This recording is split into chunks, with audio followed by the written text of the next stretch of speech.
त्वं सर्वकर्मफलं निजसेवकानां श्रीमद्विहारी शरणं प्रपद्ये। श्रीमद्विहारी शरणं प्रपद्ये। हरे राम राम राम हरे हरे, हरे राम राम राम हरे हरे। हरे कृष्ण कृष्ण कृष्ण हरे हरे, हरे कृष्ण कृष्ण कृष्ण हरे हरे। ओम लक्ष्मीनाथ समारंभां नाथयामुनिमध्यमाम् अस्मदाचार्यपर्यन्तां वन्दे गुरुपरम्पराम्। श्रीवत्सवंशकलशोदधिपूर्णचन्द्रं श्रीकृष्णसूरितनयं सुधियं सलीलं श्रीमत्सद्गुरुदये षड्लक्षधन्यं श्रीश्रीनिवासगुरुवर्यमहाश्रयम्। कासायं यज्ञसूत्रं शुचिवपुषि तथा शुद्रपुण्ड्रं च भाले, यस्यास्ते दक्षहस्ते कलिकुमतिगिरिं दण्डवज्रं प्रदण्डं। संसाराग्निप्रसन्ते भृतजलमवलं दारुपात्रं पवित्रं, श्रीविश्वकसेनसूरेः पदकमदिव्यं श्रेयशेषं शयामि। कासाय शोभिकमनीयवरं प्रदन्नं श्रेणीशयोगिपदपङ्कजभृङ्गराजं, वैकुण्ठनाथचरणाम्बुजसक्तचेतं लक्ष्मीप्रपन्नयतिवर्यमहं प्रपद्ये। नारायणं नमस्कृत्य नरं चैव नरोत्तमं, देवी सरस्वतीं व्यासं ततो जयमुदीरे। नमामि गंगे तव पादपङ्कजं, सुरासुरैर्वन्दितदिव्यरूपं, भुक्तिं च मुक्तिं च ददासि नित्यं, भवानुसारेण सदा नराणां। विष्णुपदाशम्भुते गंगे त्रिपदगामिनीं, ब्रह्मत्रवैति वीक्षाते पापं मे हरिचन्द्रवी। जय जय श्री राधारमण, जय जय नवल किशोर, जय गोपीचितचोर प्रभु, जय जय माखन चोर। जय श्रीमन्नारायण। प्रातस्मय कारण करुणामणालय लक्ष्मीनारायण भगवान एवं श्री गुरुदेव के गल चरणों में कोटिशः नमन। श्री हरि गुरु वैष्णव कृपा से हमारा श्रीमद्भागवत महापुराण महाग्रंथ के माध्यम से मानव जीवन का सर्वोत्कृष्ट फल सत्संग हमारा प्राप्त कर रहे हैं, और वो भी चातुर्मास अंतर्गत भागवत महापुराण जो अथाह सागर है,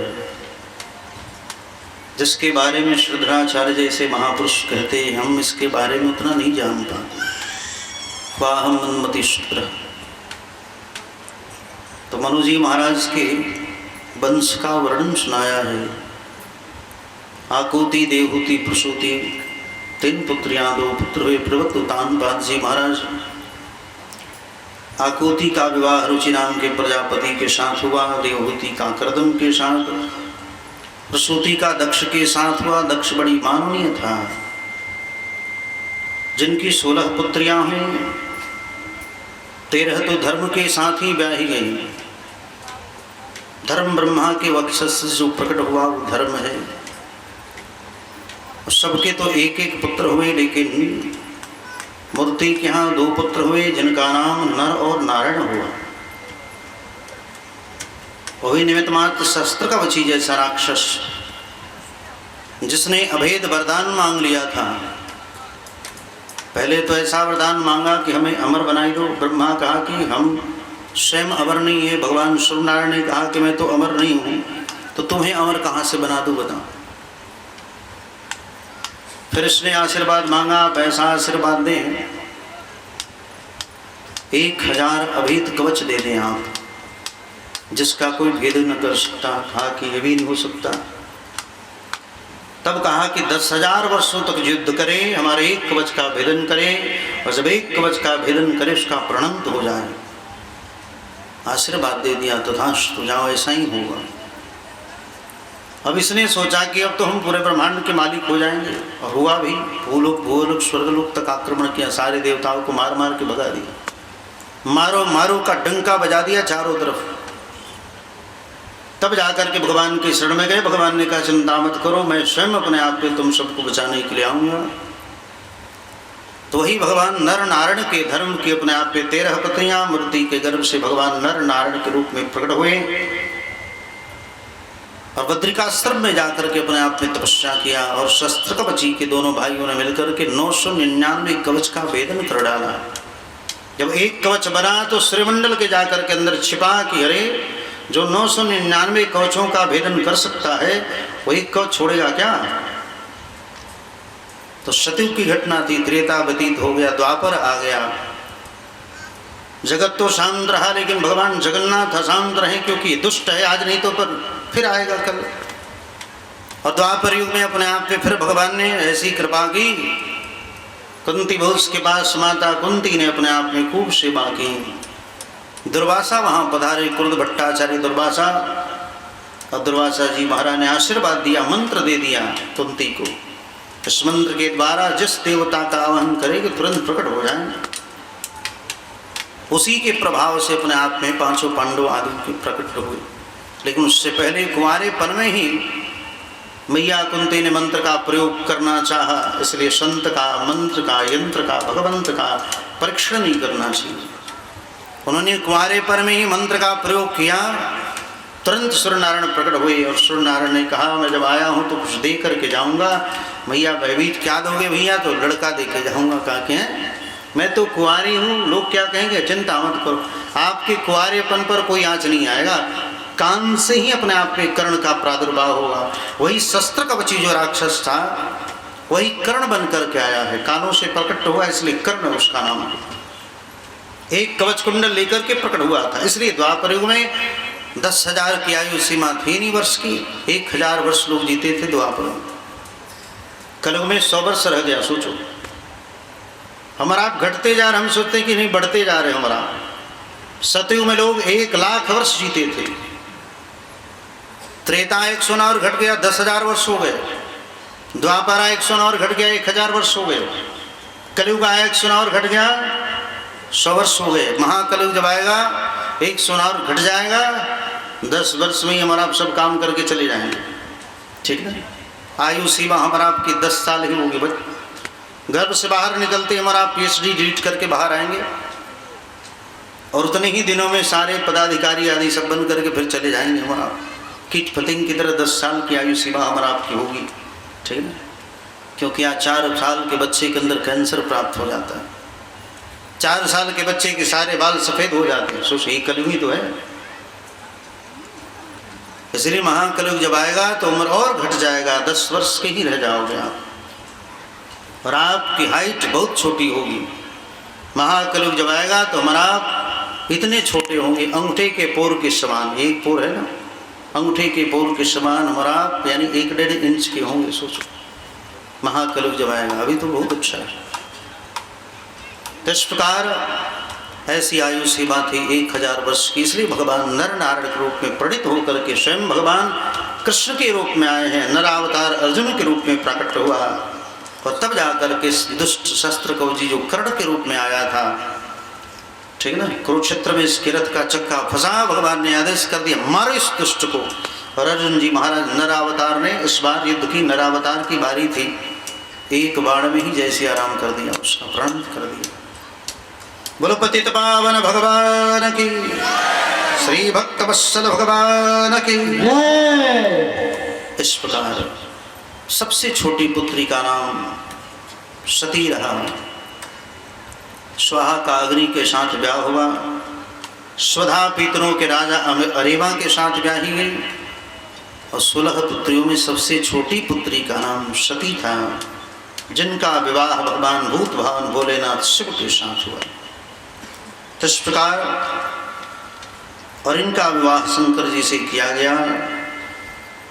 दक्ष बड़ी माननीय था, अहंकारी था कि हम तो इतने बड़े पद वाले हैं भाई, क्योंकि 5 पद बड़ी प्रभावशाली है। पहला परमेष्ठी पद ब्रह्मा का पद, दूसरा प्रजापति नायक दक्ष का पद, ठीक है, तीसरा प्रजापतियों का, मनु का, और 5वां इंद्र का। यही 5 पुष्ट यानी ऊपर वाले हैं सब। इसने सोचा कि मैं तो प्रजापति नायक दक्ष हूं, हमारी दुनिया अपने आप में बात मानने वाली है भाई। और सती का विवाह भगवान शिव के साथ हुआ ही था। इसने सुमेरु पर्वत के अंतका पर एक सुंदर गोष्ठी रखी, विश्व की कल्याणार्थ गोष्ठी रखी गई। उस गोष्ठी में सारे देवता आए थे, संत महापुरुष आए थे, भगवान शिव भी विराजमान थे, ब्रह्मा भी बैठे थे, ठीक है, ब्रह्मा और शिव सब लोग बैठे थे बगल में। और तदुपरांत शिव तो जहां बैठते हैं भैया वहां समाधि लग जाती शिव जी महाराज की, जहां बैठे वही समाधि लग जाती है। भगवान के भक्तों में तीसरे नंबर के भक्त हैं भगवान शिव। नारायण के जितने भक्त हुए सारे भक्तों में श्रेष्ठ हैं शिव जी महाराज। शंभः नारदः शंभु कुमारः कपिलो मनो, 12 भागवता जो 4 हैं भगवान के भक्त 12, उन 12 भक्तों में अपने आप में शिव जी महाराज तीसरे नंबर के भक्त हैं। प्रथम स्थान ब्रह्मा, दूसरे स्थान पर नारद जी महाराज, तीसरे स्थान पर भगवान शिव। इसलिए वैश्वानाम यथा शंभु, सारे भगवान के भक्तों में परम वैष्णव है शिव जी महाराज, परम वैष्णव है। इसलिए शिव जी निरंतर भगवान का ध्यान करते हैं। जब देखो तो अपने आप पे सीताराम सीताराम भगवान का ध्यान करते हैं। भगवान शिव जी महाराज निरंतर भगवान का ध्यान, भगवान शिव का ध्यान करते हैं। सोचो, क्योंकि भगवान का द्वादेश ही है, ये यथाम माम प्रबद्धन्ते तां सदैव भजाम्यहम्। जो जिस प्रकार से मेरा भजन करता है मैं भी उसी प्रकार से उसका भजन स्मरण करता हूँ। ये नहीं कि भगवान शिव ही करें, नहीं, हम और आप भी करते हैं। उसी प्रकार भगवान भी हम और आपका स्मरण करते हैं। श्रद्धा से, दृढ़विश्वास से अगर भगवान के प्रति आपका अनुराग प्रेम है और जिस भाव से आप भगवान को भजोगे उसी प्रकार से भगवान भी आपका स्मरण करते रहते हैं। ये नहीं कि हम और आपको भगवान नहीं याद करते, जैसे आप याद करते उसी प्रकार भगवान भी आपको याद करते हैं। तो शिव जी महाराज निरंतर भगवान के अपने आप पे परम भागवत, जहाँ भी थोड़ी समय मिली तुरंत सीताराम सीताराम सीताराम सीताराम युगल का ही अपने आप में नाम जपते हैं शिव जी महाराज निरंतर। तो ऐसे शिव जी महाराज को जब देखा इस दुष्ट ने, दुष्ट क्या ससुर जी हैं, और जीवन का पहला लड़ाई ससुर दामाद का है। बताओ, हमने तो आज तक नहीं सुना कि ससुर दामाद भी लड़ते हैं। यहाँ पहली बार ससुर दामाद की लड़ाई हो रही है, लेकिन दामाद बेचारा चुपचाप बैठा है और ससुर जी से बड़े हैं तो भाई बोलने दो, इनसे भी सीखो कुछ। बताओ, शिव जी महाराज कितने बड़े साधु हैं। ससुर जी गाली दे रहे तो गाली देने, भाई दामाद क्यों गाली दे। हम तो उनके सामने बच्चे, भले ही कितना बड़ा पोस्ट मिल जाए, ससुर जी के सामने तो अपने आप में बेचारे दामाद तो छोटे ही है ना। इसलिए कुछ नहीं बोला शिव जी महाराज, एकदम शांत रह गए। ये बोलना प्रारंभ कर दिया, बताओ पता नहीं हमारी बुद्धि में क्या थी, अपनी मृगनयनी पुत्री का विवाह इस बंदर जैसे नेत्र वाले शिव के साथ हमने कर दिया। प्रेतवासेषु घोरेषु भूत प्रेत गणैर्वृताः, ये तो निरंतर भूत प्रेतों के साथ अपने आप में घूमता रहता है। बताओ हमारी बुद्धि में पता नहीं क्या घुसा, अपनी मृगनयनी पुत्री का विवाह इस बंदर जैसे नेत्र वाले शिव के साथ हमने कर दिया, जो हमेशा भूत प्रेतों के साथ रहता है। बताओ, और वही नहीं चिताभस्मलेपः, चिता भस्म लेप धारण करता है, एकदम जलती हुई चिताओं का अपने आप पे भस्म धारण करते हैं, ये शिव है। और उनके साथ कोई दूसरे ही बड़े बड़े लोग नहीं रहते। कौन है? भूत प्रेत पिशाच हाकनी डाकनी सांकनी, यही सब रहते हैं। सोचो शिव जी के सानिध्य में बड़े लोग नहीं रहते वहां। तो विश्व के कल्याणार्थ अपने आप पे रखा था, लेकिन सब लोग स्वागत में खड़े हुए। शिव जी महाराज चुपचाप बैठे के बैठे रह गए, शिव खड़े नहीं हुए। वो तो समाधिस्थ थे, आंख बंद थी, ध्यान में लगे थे अपने आप। अब इसने बोलना प्रारंभ कर दिया उल्टा शिव। इस प्रकार शिव जी बेचारे तो परम साधु हैं, परम साधु। कोई कुछ भी कह दे बेचारे सुन करके रह जाते हैं, परम संत हैं वो। नीचे करो, नीचे करो। श्री भक्तवत्सल भगवान की।